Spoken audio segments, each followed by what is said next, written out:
मैं issue Harwani Hanumangarh town Rajasthan से तुलसी की माला गंगा दर्शन से आप सभी को रोज गंगा के दर्शन करवाता हूँ। रोज पंचांग भेजता हूँ। आपको होली की बहुत बहुत शुभकामनाएं। होली आपकी मंगलमय हो, सुख शांति हो, लक्ष्मी का वैभव आपके साथ हो, आपके घर हो, आपके बच्चे आपकी सेवा करें, आपके बच्चे आपकी आज्ञा अनुसार रहें, ऐसा प्रार्थना करते हुए मैं अपनी वाणी को विराम दूंगा और आगे आपको रामायण की कथा सुनाने जा रहा हूं। सियावर राम जय जय राम, मेरे प्रभु राम जय जय राम। जय मंगल भवनीय मंगल हारी, द्रवहु सुदशरथ अजिर बिहारी। दीन दयाल विरुद्ध संहारी, हरहु नाथ मम संकट भारी। सियावर राम जय जय राम। आज का पंचांग फागुन मासे शुक्ल पक्षे पूर्णिमा सोमवार विक्रम संवत 2080 तदनुसार 25 मार्च 2024। आज पूर्णिमा दोपहर को लगभग 12:30 बजे तक की है, तत्पश्चात प्रतिपदा।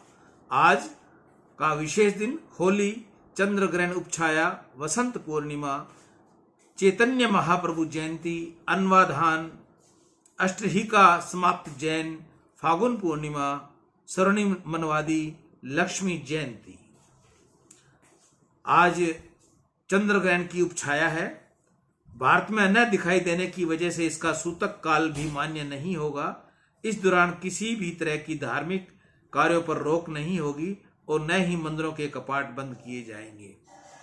आज की जो विशेष बात है वो मेरी उन माताओं बहनों के लिए है जो गर्भवती हैं। उनको सूतक का पूरा ख्याल रखना है। किसी प्रकार की कोई चाकू, कैंची, छुरी का इस्तेमाल न करें। कमरबंद ढीला बांधें और राम नाम का जाप करें। जिस प्रभु का आपने सिमरन ले रखा है, नामदान ले रखा है, उसकी माला करें। अपने आप को आज खुश रखें और धार्मिक विचारों में रखें। आज के दिन कोई क्रोध न करें, ऐसा ग्रहण में उन्हें करना उचित होगा। सियावर राम जय जय राम, मेरे प्रभु राम जय जय राम। कल हमने प्रसंग को छोड़ा था आद्य कवि श्री वाल्मीकि जी के। रामायण अति दिव्य ग्रंथ है। रामायण की कथा करुण रस प्रधान है। इसके बाल कांड के सिवाय सब कांडों का करुणाय है। रामायण लिखने के बाद वाल्मीकि ने विचार किया कि इसे मुख्यतः करुणा रस है, इसलिए इसके उपरांत आनंद रामायण की रचना की जाए। उन्होंने शोकपूर्ण प्रसंगों का वर्णन उन्होंने नहीं किया। भगवान की रचना गंगा किनारे हुई, भागवत की रचना गंगा किनारे हुई, रामायण की रचना तमसा के किनारे हुई। रामायण आदि काव्य है और वाल्मीकि ऋषि आद्य कवि है। वाल्मीकि ऋषि की कथा अर्थात राम नाम की दिव्य महिमा।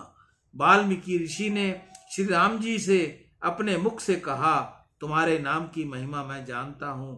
मैं तो राम नाम का भी ठीक ठीक जाप नहीं करता था, मरा मरा बोलता था, फिर भी नाम जप के प्रताप से मैं महर्षि हुआ, आदि कवि हुआ। राम नाम का जप करने से ही मुझे सिद्धि मिली है। दान देना सरल है, परंतु पुस्तक बांटना सरल है। बहुत पुस्तक बांटना सरल है, अधिक तो क्या कहूँ। ध्यान धरना भी थोड़ा सरल है।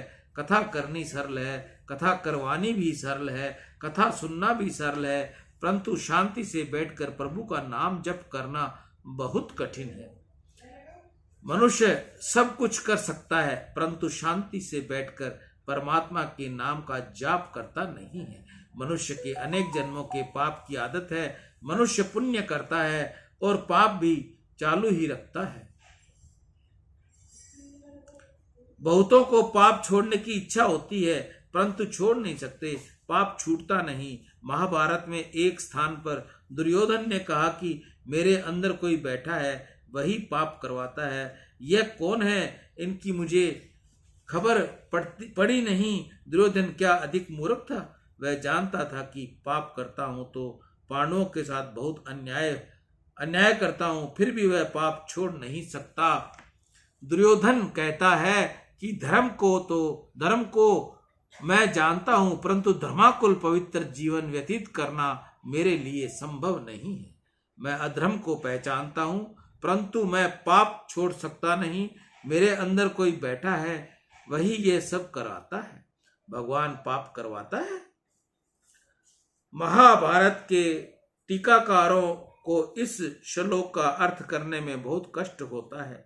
मेरे अंदर कोई देव बैठा है, वह पाप पुण्य करवाता है। इसी कारण दुर्योधन बोला, क्या उसका ऐसा अर्थ है कि परमात्मा पाप पुण्य करवाता है?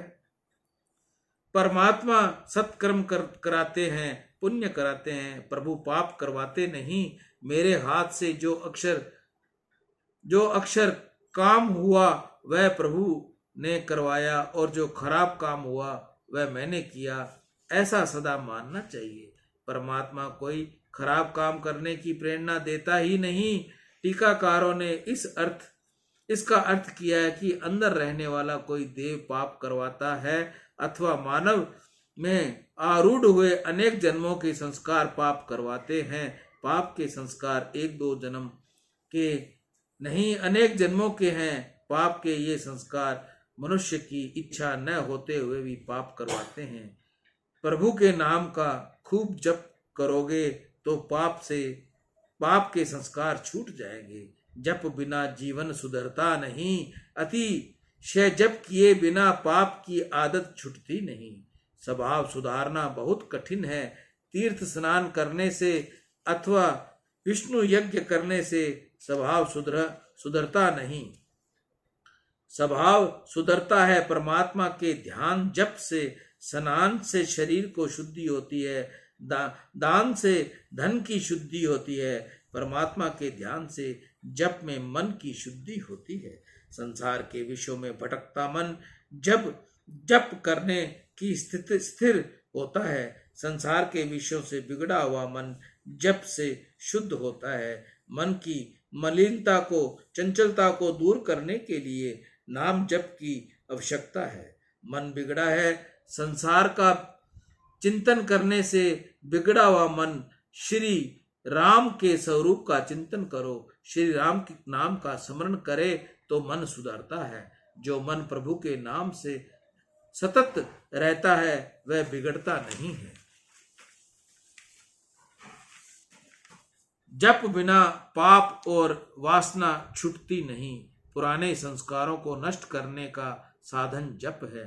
मन स्थिर होता नहीं, इसलिए मैं जप करता नहीं, यह अज्ञान है। जप करो भले ही मन दूसरी जगह भटके, सतत जप करोगे तो मन अवश्य स्थिर होगा।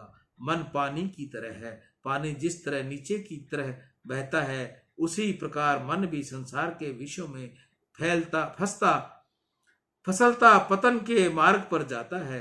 यंत्र का संग मिलने पर जल ऊंचा बढ़ता है, उसी प्रकार मन को नाम जप का संग मिले तो वह ऊर्ध्वगामी बनता है, प्रभु के चरणों में पहुंचता है। निश्चय करो कि अब मुझे पुरुष बनना नहीं, स्त्री बनना नहीं, नया जन्म लेना नहीं, परमात्मा के चरणों में पहुंचना है। जन्म मरण के त्रास से छूटने के लिए नित्य 21,000 नाम जप नित्य पूर्ण करो। पूरे दिन में मनुष्य ने 21,600 श्वास आते जाते हैं। प्रत्येक श्वास पर राम का नाम लो। राम नाम के जप से वाल्मीकि को परमात्मा श्री रामचंद्र जी के साक्षात दर्शन हुए। पूर्वाश्रम में वाल्मीकि जी कुसंग से बिगड़े थे। ब्राह्मण होने पर भी ये अनेक जीवों की हिंसा करते थे। हिंसा करते कुटुंब का भरण पोषण करते थे। एक बार सप्तऋषि जंगल से जा रहे थे। वाल्मीकि जी की उनसे ऊपर नजर पड़ी। साथियों को आज्ञा दी कि इनको पकड़ो। सप्तऋषियों ने वाल्मीकि से कहा, भाई तू ब्राह्मण है और ऐसा पाप करता है? वाल्मीकि जी ने कहा, पाप न करूं तो अपने कुटुंब का पोषण किस प्रकार करूं? घर के लोग भूखे हैं, इसलिए पाप करके ही कुटुंब को खिलाता हूं। सप्तऋषियों ने कहा, हमारे पास जो कुछ है सब हम तुमको देने को तैयार हैं। तुमको लूटने की जरूरत नहीं है, परंतु एक बार घर जाकर पूछ आ कि जिसके लिए तू पाप करता है वे सब लोग क्या तेरे पाप में भागीदार बनने को तैयार हैं? वाल्मीकि जी ने कहा, महाराज मैं सबको खिलाता हूँ, इसलिए मेरे पाप में तो उनका भाग रहेगा ही। सप्तऋषियों ने कहा, तू पूछ तो सही, हम यहीं खड़े हैं, पूछ कर आ। वाल्मीकि जी घर गए, पत्नी से, माता पिता से, सबसे पूछा, मैं पाप से पैसा कमाकर तुमको खिलाता हूं, इसलिए मेरे पाप में भागीदार होना? सब ने मना ही कर दी। पाप तो सब पाप करने वाले को ही माथे होता है। समय का किया हुआ समय को ही भोगना पड़ता है। अरे मूर्ख, मैं सभी साथ देते हैं, सुख में सभी साथ देते हैं, सजा में कोई साथ देता नहीं, अंत काल में जीव अकेला ही जाता है। वाल्मीकि को बहुत पश्चाताप हुआ और वह सप्तऋषियों के शरण में गए। सप्तऋषियों ने विचार किया कि इससे अब क्या कहा जाए, इसलिए राम नाम का जप ही उत्तम है। ऋषियों ने वाल्मीकि से कहा, तू राम नाम का जप कर। वाल्मीकि ने पूछा, कब तक जप करना है? ऋषियों ने कहा, शरीर के ऊपर दीमक प्रकट हो तब तक। वाल्मीकि जी ने राम नाम का जप करने बैठे, परंतु अतिशय पाप किया था, इससे राम नाम मुख से निकलता नहीं। इस जिया से बहुत पाप हुआ है, इस कारण इस जीव से नाम जप होता नहीं। अतिशय जप न हो तब तक जीवन सुधरता भी नहीं। परमात्मा प्रत्यक्ष दिखते नहीं। राम नाम से परमात्मा की भक्ति होती है। परमात्मा के नाम का जप जीभ करे तो जीभ सुधरे, परंतु जीभ से जप होता नहीं। जीभ टक टक बहुत करती है, व्यर्थ भाषण करती है, परंतु प्रभु का नाम जप करती नहीं। जप करने से इसे बोझ लगता है। मानव जीव से जप करता नहीं, पाप बहुत करता है। परमात्मा को अर्पण किए बिना कोई कुछ खाए तो उससे जीभ बिगड़ती है। परमात्मा को अर्पण किए बिना कोई पानी भी पीता है तो भी जीभ बिगड़ती है। जगत की निंदा करने से जीभ बिगड़ती है। वाल्मीकि ने पाप बहुत किए, इससे राम राम के अक्षर उसके मुख से निकलते नहीं। ये तो मरा मरा बोलते हैं, पर मरा मरा का जाप करते करते वाल्मीकि उसमें अतिशय तन्मय हो गए। शरीर के ऊपर दीमक प्रकट हुई। वाल्मीकि जी सतत जप करते रहे।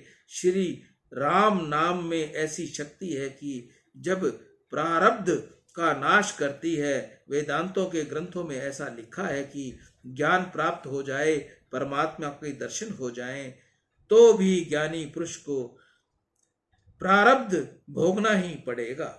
परमात्मा का दर्शन करने के बाद भी ज्ञानी को प्रारब्ध भोगना पड़ता है। उसके प्रारब्ध का विनाश होता नहीं। ज्ञान की संचित और क्रियामय का नाश होता है, परंतु प्रारब्ध का नाश होता नहीं। इससे सिद्ध होता है कि ज्ञान से प्रारब्ध बड़ा है।